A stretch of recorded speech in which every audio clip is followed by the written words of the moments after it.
আর উম্মতে মুহাম্মাদি তোমার আমার হৃদয় থেকে নদীকে পার করে দেওয়া হয়েছে। তুমি খেয়াল করে দেখো, তোমার বেঈমান কাফের চোর নেতার জন্য তুমি ঝগড়া করো, কিন্তু তোমার রাসূলুল্লাহর জন্য ঝগড়া করেছো।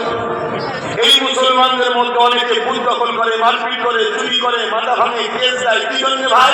না আমার কাফের নেতা, বেঈমান নেতা, চোর নেতা, চরিত্রহীন নেতা, আলকাটা মাতাল নেতা, তার জন্য মারপিট করে।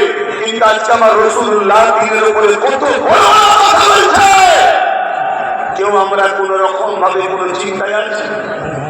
কেন আমাদের দিল থেকে হুজুরকে বার করা হয়েছে? আমি চেষ্টা করছি তোমাদের দিয়ে হুজুরকে ঢুকাবার।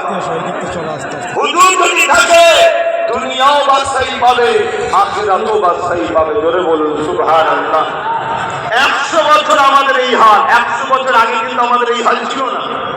যুগে যুগে আমাদের কিন্তু লোক মাথা চাড়া দিয়েছে, কিন্তু আমাদের মোকাবেলায় বেশিক্ষণ টিকে থাকতে কেউ পারেনি। চিঙ্গিস খান নাম শুনেছেন তো নাকি?